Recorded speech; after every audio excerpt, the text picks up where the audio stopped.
Hola a todos y a todas. En esta oportunidad vamos a comenzar con el estudio del recurso de apelación. El artículo 186 del Código de Procedimiento Civil dispone: el recurso de apelación tiene por objeto obtener del Tribunal Superior respectivo que enmiende con arreglo a derecho la resolución del inferior. En ese sentido podemos entender al recurso de apelación, siguiendo la exégesis del legislador, como aquel acto jurídico procesal de la parte agraviada que tiene por objeto o por finalidad obtener del Tribunal Superior Jerárquico, del Tribunal de Alzada, la enmienda conforme a derecho de la resolución dictada por el Tribunal Inferior Jerárquico. Lo repito, el recurso de apelación es el acto jurídico procesal de la parte agraviada que tiene por finalidad o por propósito obtener del Tribunal Superior Jerárquico la enmienda conforme a derecho o ajustada a derecho de la resolución dictada por el Tribunal Inferior. El concepto clave, como ya pueden advertir, en la apelación es el de enmienda. Enmendar en estricto sensu significa deshacer o modificar la sentencia del tribunal inferior, del tribunal de primera instancia. En ese sentido, la sentencia del tribunal superior jerárquico va a venir a corregir tanto los errores como los defectos del fallo del tribunal de primera instancia y en ese sentido se distingue de la casación en la medida que aquí el tribunal superior jerárquico que está conociendo de la apelación no busca la nulidad de la sentencia o del procedimiento, sino que lo que busca es la enmienda conforme a derecho, y esa es la diferencia, si se quiere, cualitativa entre el recurso de casación y el recurso de apelación. El recurso de apelación es un recurso de enmienda, un recurso de reforma, si se quiere, mientras que el recurso de casación es un recurso ontológicamente de nulidad. Bien, veamos a continuación cuáles son las características del recurso de apelación, las características del recurso de apelación. En primer lugar, la gran finalidad del recurso de apelación es la modificación total o parcial de la resolución con el propósito de eliminar el agravio que causa dicha resolución. Entonces, la primera característica dice relación con la teleología, con la finalidad del recurso de apelación, ¿cuál es? La modificación total o parcial de la resolución dictada por el Tribunal Inferior Jerárquico con el objeto de eliminar el agravio que le causa.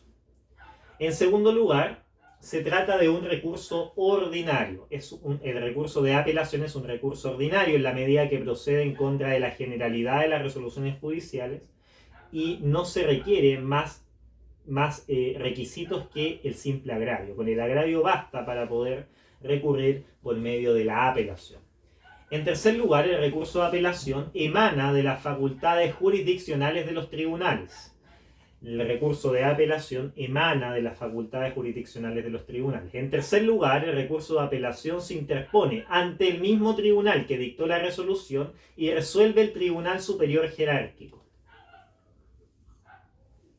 El recurso de apelación se interpone, se deduce ante el mismo tribunal que dictó la resolución y resuelve el superior jerárquico. Por ejemplo, en un procedimiento ordinario de mayor cuantía llevado a cabo en el Juzgado de Letras Civiles número 3 de Santiago, pretendo impugnar por vía de apelación la sentencia definitiva. Debo deducir ese recurso de apelación ante el tercer Juzgado de Letras Civiles de Santiago. Luego de que el tribunal realice el examen de admisibilidad, va a levantar los autos, si se quiere, a la Corte de Apelaciones respectiva, que debiese ser la Corte de Apelaciones de Santiago. Bien, en cuarto lugar, otra característica del recurso de apelación, o en quinto lugar, no recuerdo bien, el Tribunal Superior Jerárquico puede conocer en el recurso de apelación tanto las cuestiones de hecho como también las cuestiones de derecho. El Tribunal Superior Jerárquico, conociendo de la apelación, tiene la posibilidad y la obligación, diría yo, de resolver y conocer todas las cuestiones, tanto de hecho como de derecho. Y en ese sentido, el Tribunal Superior Jerárquico, al estar conociendo el recurso de apelación, está conformando, por supuesto, una instancia. La instancia, recordarán ustedes, es el grado de conocimiento y fallo que se le adjudica a determinados los tribunales de justicia con el objeto de resolver los conflictos sometidos a su conocimiento. Y que permite, por supuesto, la observación y la resolución tanto de los hechos como del derecho.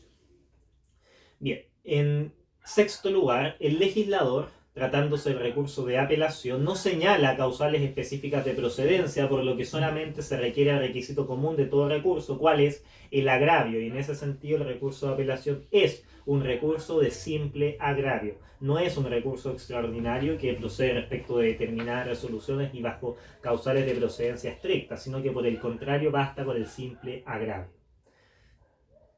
Y en séptimo lugar, el recurso de apelación es vinculante. Es vinculante en determinadas circunstancias. Por ejemplo, en algunos casos impide el recurso de apelación que se interpongan otros recursos. Por ejemplo, el recurso de queja. Son existencialmente opuestos. Y en otros casos, el recurso de apelación se constituye como requisito previo para la interposición de otro recurso. Por ejemplo, tratándose de recurso de casación. Bien, pasemos ahora al siguiente punto. ¿Quién es el titular del recurso de apelación? Para ello hay que distinguir en razón de la materia, la apelación en materia civil y la apelación en materia penal. Pero en general pudiésemos señalar que el gran titular del recurso de apelación es quien sufre el agravio. Pero vamos desmenuzando esto en razón de la materia. En materia civil, el titular del recurso de apelación va a ser naturalmente la parte agraviada, es decir, aquella que le perjudica la diferencia entre lo pedido y lo concedido.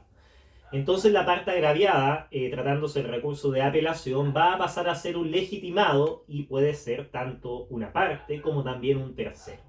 El mandatario judicial, tratándose de este sujeto, no va a requerir de facultades especiales para poder deducir el recurso de apelación. De hecho, se encuentra inscrito dentro de las facultades ordinarias del artículo 7º, inciso primero del Código de Procedimiento Civil.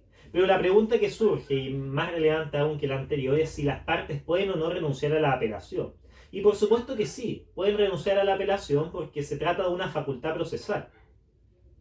Pueden renunciar incluso expreso o tácitamente, pero en el caso en que renuncien,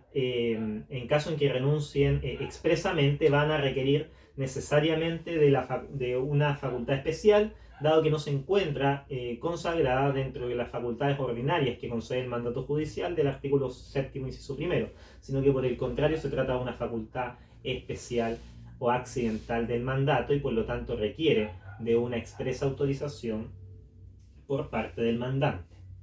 Bien, ahora en materia penal, el titular o legitimado, si se quiere, para deducir el recurso de apelación va a ser el Ministerio Público, como todos los demás intervinientes. Recordarán ustedes que los intervinientes en el proceso penal se encuentran inscritos en el artículo 12º del Código Procesal Penal. Son el Ministerio Público, el querellante, la víctima, el imputado, el actor civil, etc. Bien, entonces puede apelar, tratándose del proceso penal, el Ministerio Público y los demás intervinientes. Ahora, la renuncia al recurso de apelación en materia penal se encuentra explícitamente regulada en el artículo 354 del Código Procesal Penal, que señala, a grosso modo, que pueden renunciarse expresamente los recursos, y en particular el recurso de apelación, una vez que ya se haya notificado la resolución. Y en tal caso el defensor va a requerir de facultades especiales para renunciar y para desistirse. O sea, no basta las formalidades ordinarias o las facultades ordinarias del defensor, sino que se requiere, tratándose de este sujeto, digamos, facultades especiales para renunciar y para desistirse. Veamos a continuación el siguiente punto, las resoluciones respecto de las cuales procede el recurso de apelación. Respecto de qué resoluciones judiciales es posible deducir el recurso de apelación. Y frente a eso, nuevamente hay que distinguir entre materias, materia civil y materia penal. Comencemos con las resoluciones que en materia civil son susceptibles de apelación.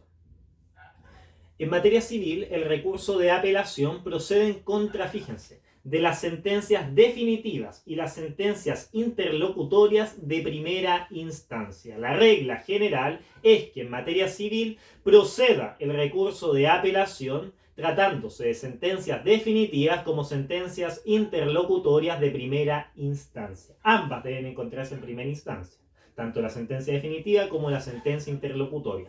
No procede en ese sentido en relación con sentencias definitivas e interlocutorias de única instancia, ni tampoco en contra de sentencias definitivas e interlocutorias de segunda instancia. No. Únicamente procede recurso de apelación en materia civil por regla general, tratándose de sentencias definitivas de primera instancia y sentencias interlocutorias de primera instancia que naturalmente causan agravio conforme dispone el artículo 187 del Código de Procedimiento Civil.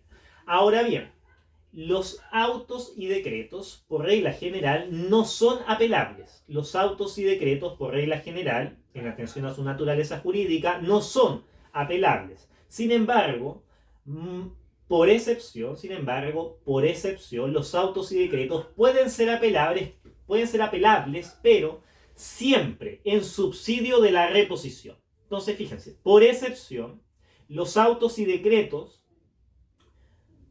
podrían llegar a ser apelables, pero siempre que se satisfagan ciertas condiciones que establece el artículo 188 del Código de Procedimiento Civil y se interponga en subsidio de la reposición, en subsidio del recurso de reposición. No de forma directa, jamás va a proceder de forma directa un recurso de apelación en contra de un auto o un recurso de apelación de forma directa en contra de un decreto. No, siempre cuando se satisfagan las condiciones, tiene que deducirse el recurso de apelación en contra de un autodecreto, pero en subsidio de la reposición. Jamás, nunca va a proceder el recurso de apelación de forma directa en contra de un auto o un decreto.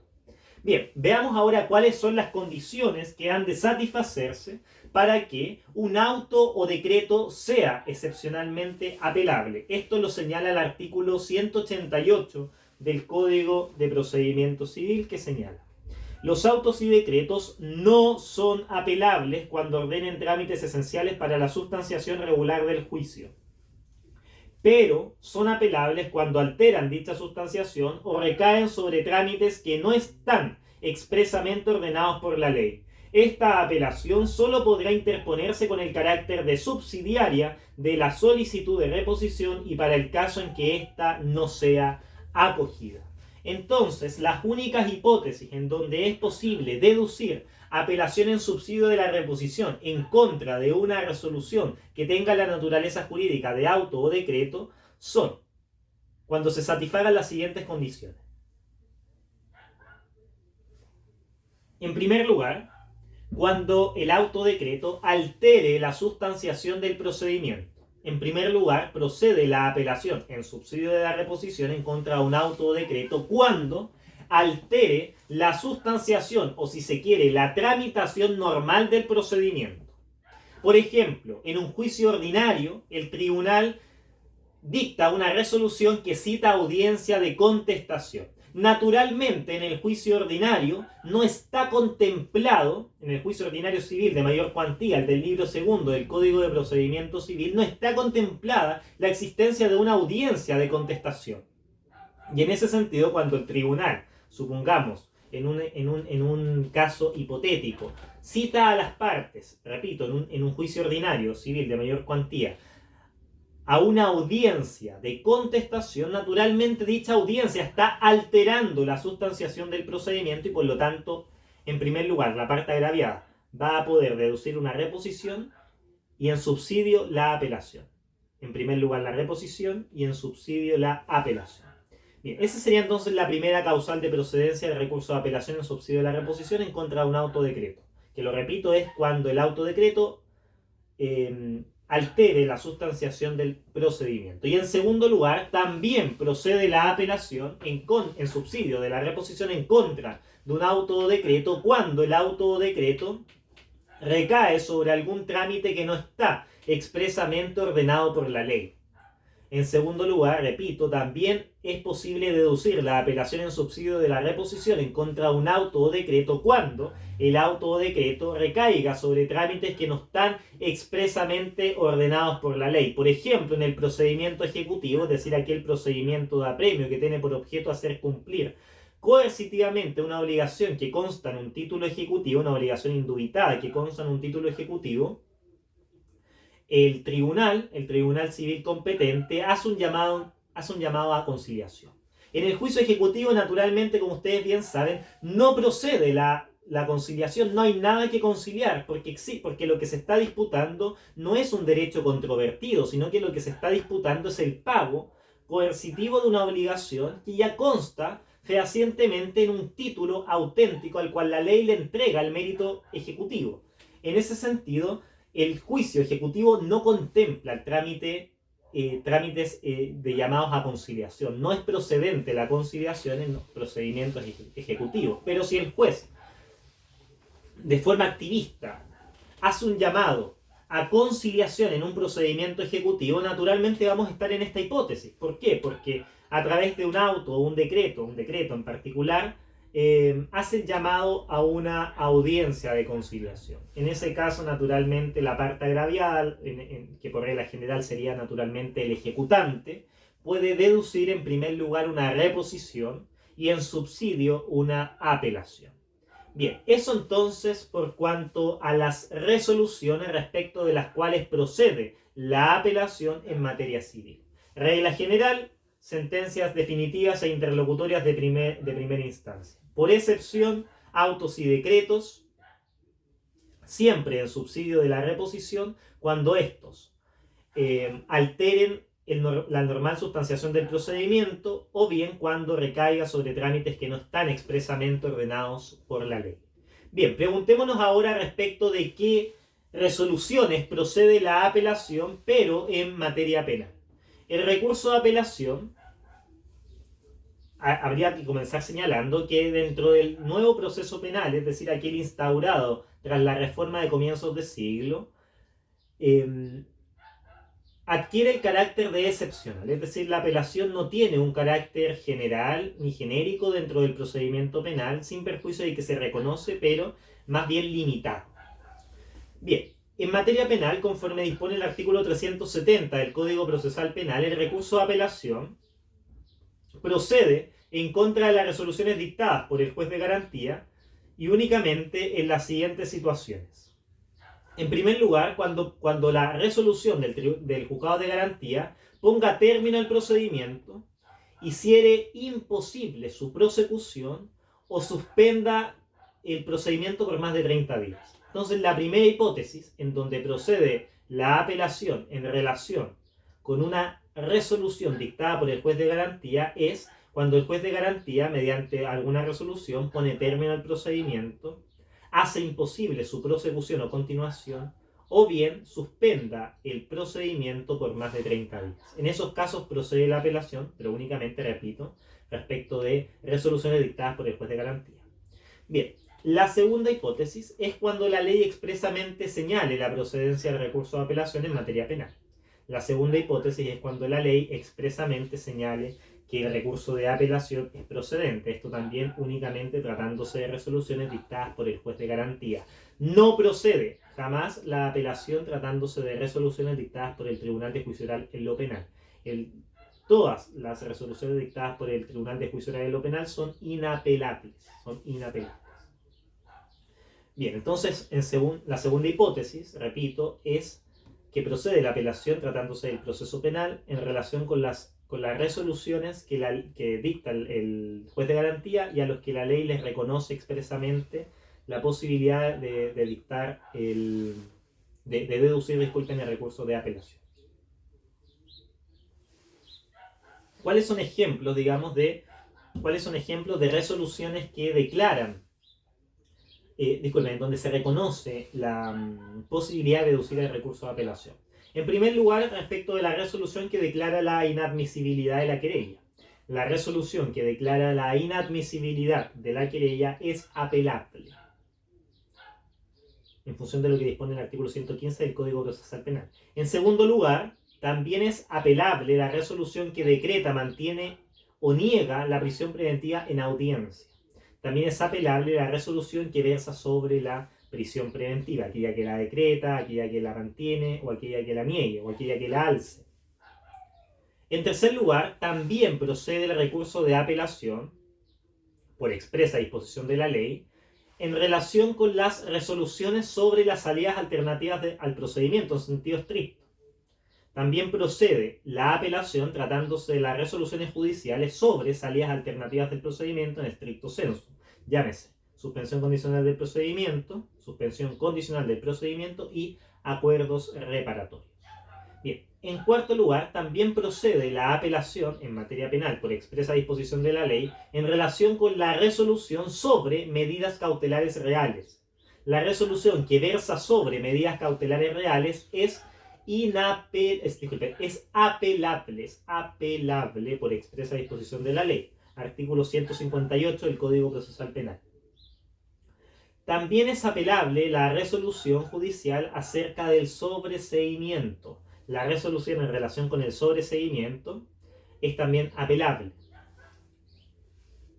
Y en sexto lugar, tan solo para terminar esta lista de ejemplos, y quizás uno de los más relevantes, es que también es apelable, por expresa disposición legal, la sentencia definitiva en el procedimiento abreviado. La sentencia definitiva en el juicio abreviado es también apelable.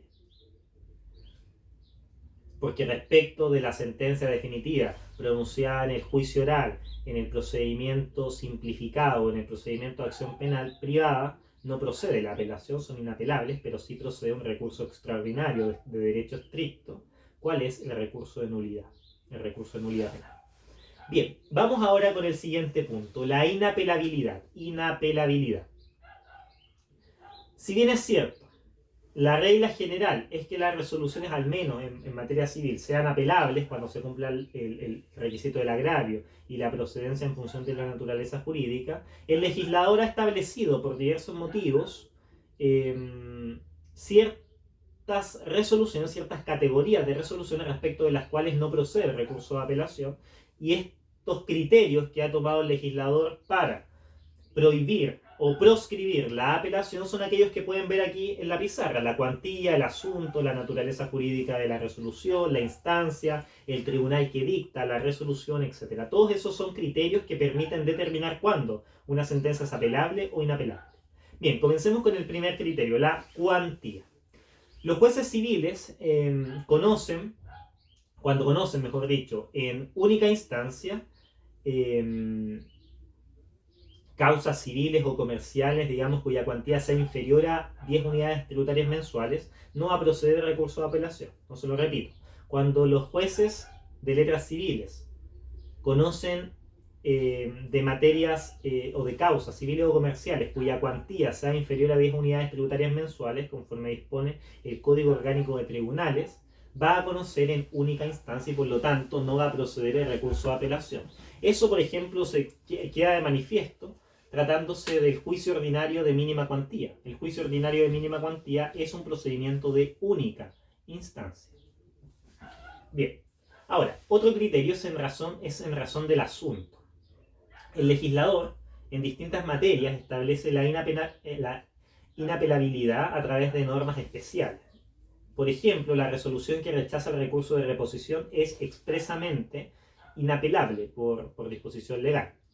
La resolución que rechaza el recurso de reposición, o sea, la sentencia negativa, si se quiere, el fallo negativo dentro del recurso de reposición, es inapelable. Por otro lado, también la resolución que recibe el incidente a prueba es inapelable. La resolución que recibe el incidente a prueba es inapelable, es decir, aquella resolución que fija los puntos sustanciales controvertidos y pertinentes. En tercer lugar, también es inapelable la resolución que ordena la práctica de diligencias probatorias. La resolución que ordena la práctica de diligencias probatorias es también inapelable. En cuarto lugar, también es inapelable la resolución que admite a tramitación una querella.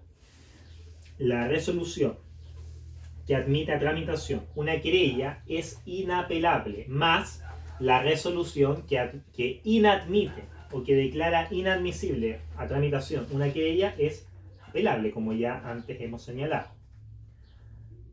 En quinto lugar, también es inapelable la resolución que rechaza el abandono de la querella. La resolución que rechaza el abandono de la querella, o sea, solicitud de parte, es inapelable.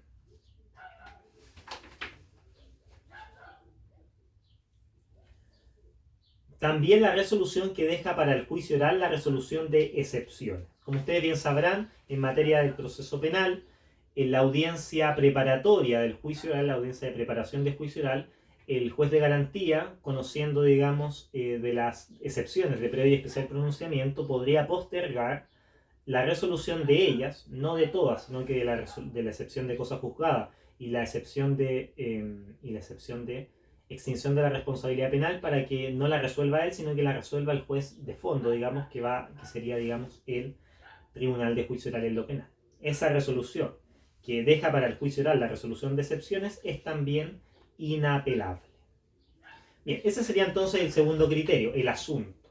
Ahora, un tercer criterio es la naturaleza jurídica de la resolución.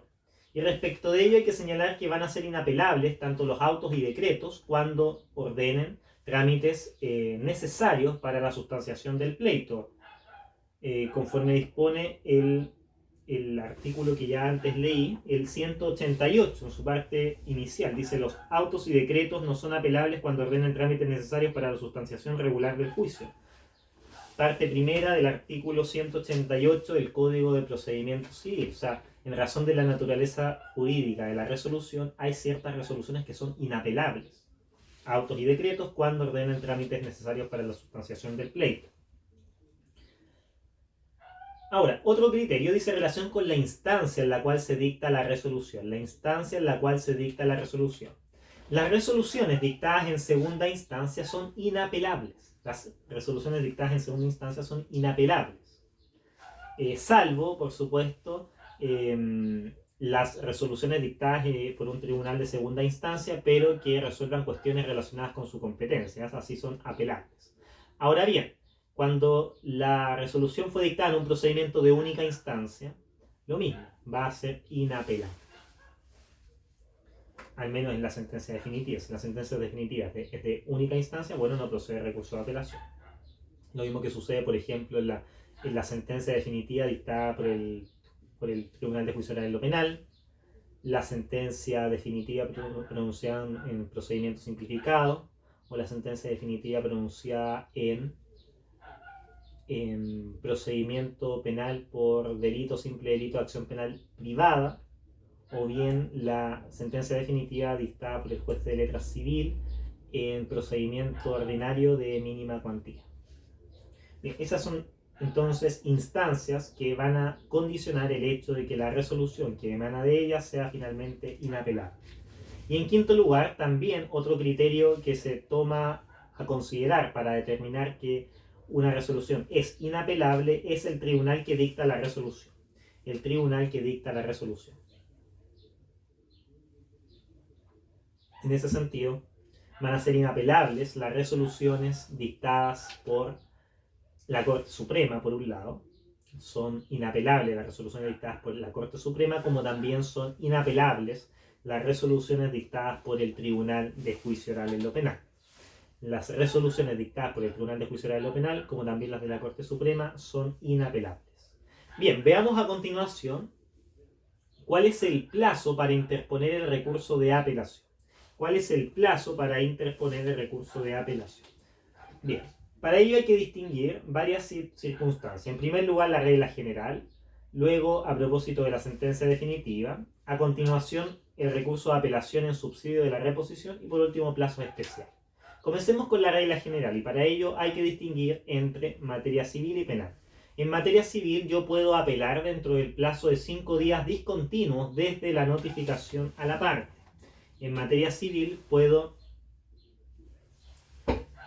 repito, apelar dentro de los 5 días discontinuos desde la notificación de la sentencia a la parte.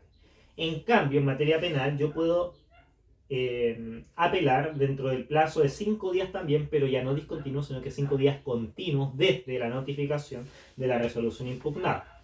En caso de que venza justamente un día festivo, se va a extender el plazo hasta el día hábil siguiente, hasta las 24 horas del día hábil siguiente. Bien, eso respecto de la regla general. En materia civil y en materia penal, 5 días, pero se distingue entre si los días son continuos en materia civil o discontinuos en materia... discontinuos en materia civil y continuos en materia penal. Bien, ahora, la apelación tratándose de la sentencia definitiva tiene una excepción. Entonces encontramos una excepción a esta regla general de los 5 días tratándose de la apelación de sentencia definitiva. En materia civil, el plazo para deducir para deducir recurso de apelación tratándose de sentencia definitiva es de 10 días. 10 días conforme dispone el artículo 189 del Código de Procedimiento Civil. Por excepción, el artículo 189, inciso cuarto, señala que tratándose de partes que litiguen personalmente, el plazo se reduce a 5 días. Bien, luego tenemos el plazo del recurso de apelación subsidiaria de la reposición. El recurso de apelación subsidiaria de la reposición, en cuyo caso se debe interponer en subsidio de la reposición y dentro del plazo de la reposición. ¿Cuál es el plazo de la reposición en estos casos? 3 días. 3 días. Bien, y luego tenemos plazos especiales. Por ejemplo, la apelación de un recurso de amparo. El plazo es de 24 horas para apelar de la resolución dictada en un procedimiento de amparo de habeas corpus. Es de 24 horas. Y tratándose de la apelación del laudo y ordenat, es decir, aquella resolución con la cual concluye un árbitro, el plazo se va a extender hasta por 15 días. La apelación del laudo y ordenata es de 15 días. Si se fijan, ahí hay plazos especiales. Se pueden suspender los plazos para interponer recursos de apelación en relación con la interposición de otros recursos. Y frente a eso, el artículo 190 del Código de Procedimiento Civil es bastante claro. En su inciso primero señala: el término para apelar no se suspende por la solicitud de reposición a que se refiere el artículo 181. El inciso segundo señala: tampoco se suspende por la solicitud de aclaración, agregación o rectificación de la sentencia definitiva o interlocutoria. El fallo que resuelva acerca de dicha solicitud o en que de oficio se hagan rectificaciones conforme al artículo 184 será apelable en todos los casos en que lo sería la sentencia de que se refiera, con tal que la cuantía de la cosa declarada, agregada o rectificada admita el recurso. Entonces, no se suspende el plazo para apelar por la interposición tanto del recurso de reposición como del recurso de aclaración, rectificación, interpretación, enmienda del artículo 182 y 184 del Código de Procedimiento Civil. Veamos a continuación la forma en que se deduce el recurso de apelación, y para ello, nuevamente, como lo hemos hecho durante todo el video, hay que distinguir en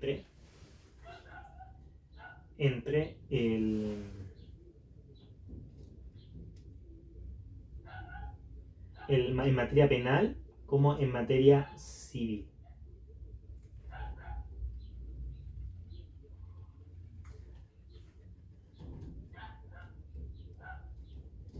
Bien.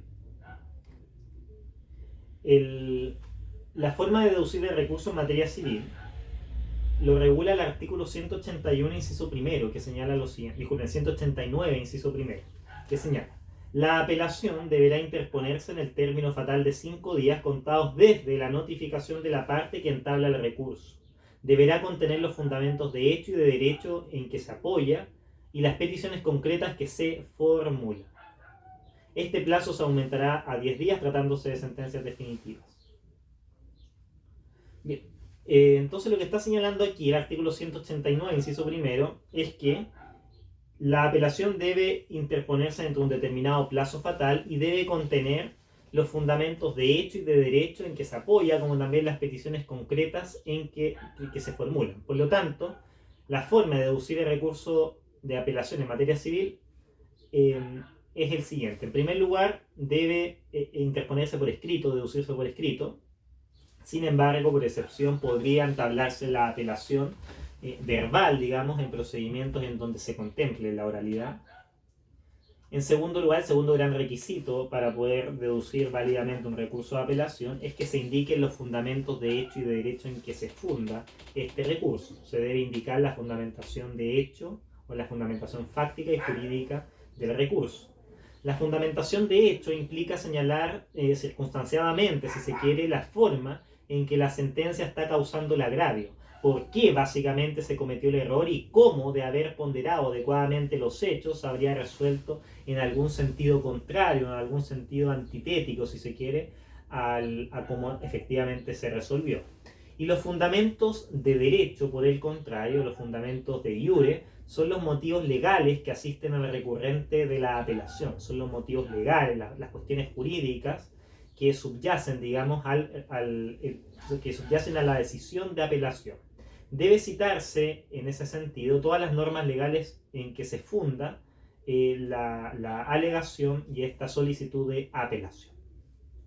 Bien, entonces en segundo lugar se deben esgrimir los fundamentos tanto fácticos como jurídicos del recurso. Y en tercer lugar se debe acompañar también, o se debe agregar, si se quiere, las peticiones concretas dentro del recurso. Se deben agregar las peticiones concretas. En ese sentido, las peticiones concretas deben estar solicitadas al Tribunal Superior Jerárquico. No basta, en este orden de ideas, pedir la revocación de la resolución, sino que se debe indicar específicamente en qué sentido debe modificarse.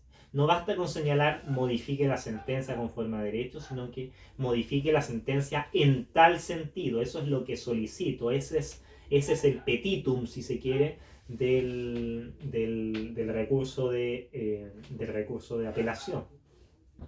Es la parte de peticiones, si se quiere.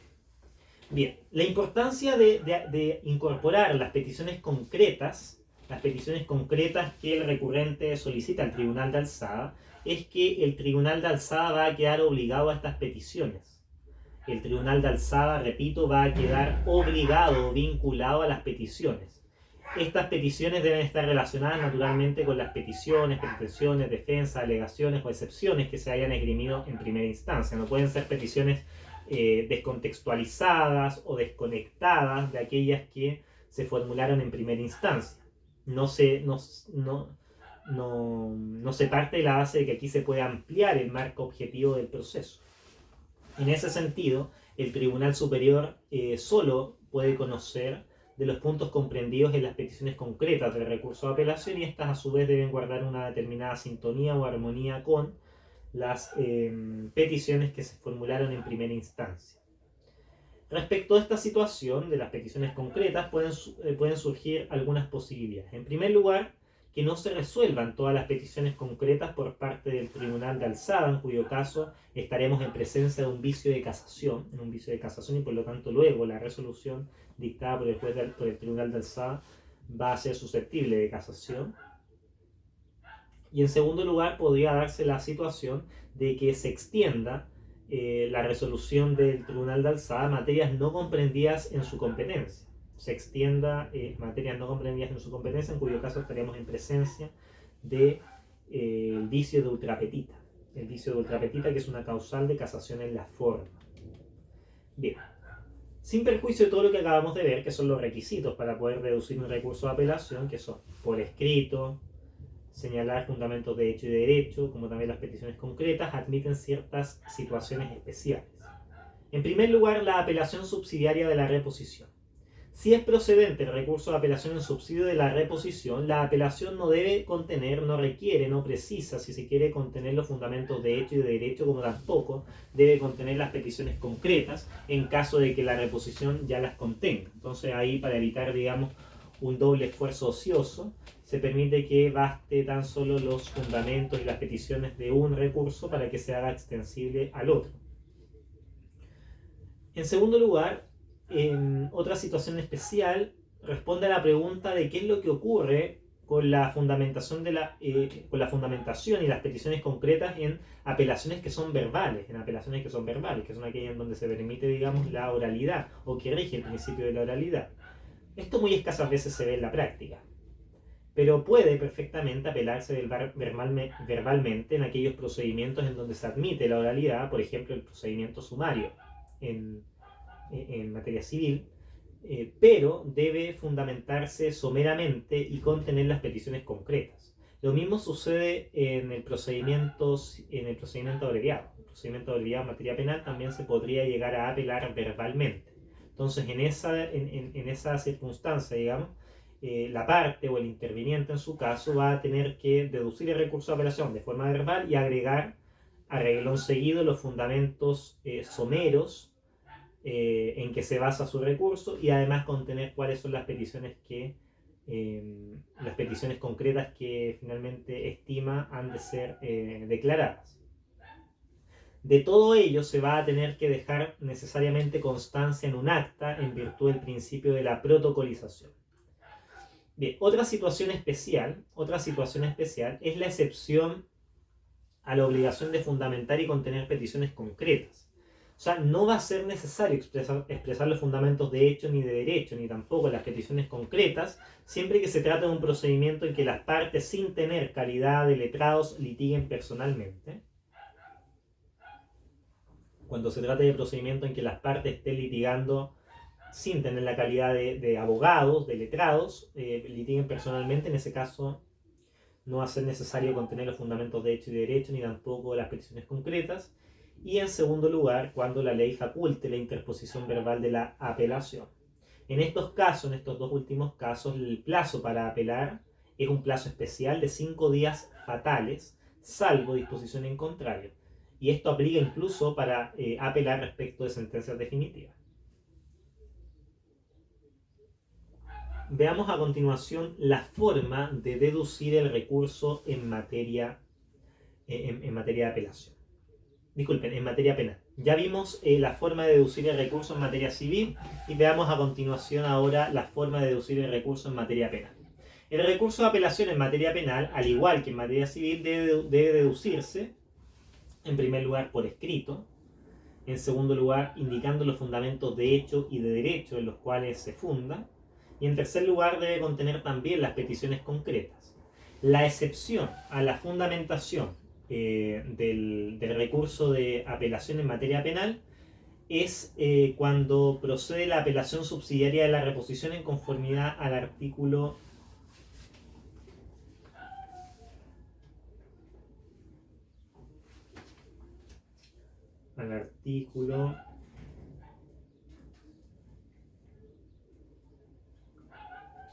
362, inciso primero del Código Procesal Penal. 362, inciso tercero del Código Procesal Penal. Bien, con esto entonces vamos a dar por concluido este primer video en torno al estudio de este importante recurso de enmienda dentro de nuestro sistema recursivo, cuál es el recurso de apelación. En el siguiente video vamos a comenzar con el estudio de los efectos del recurso de apelación. El efecto suspensivo, el efecto devolutivo y la forma conforme a las cuales se puede declarar o conceder el recurso de apelación, que puede ser en ambos efectos o en el solo efecto devolutivo. Bien, espero les haya servido esta explicación y nos vemos en una próxima oportunidad. Hasta pronto.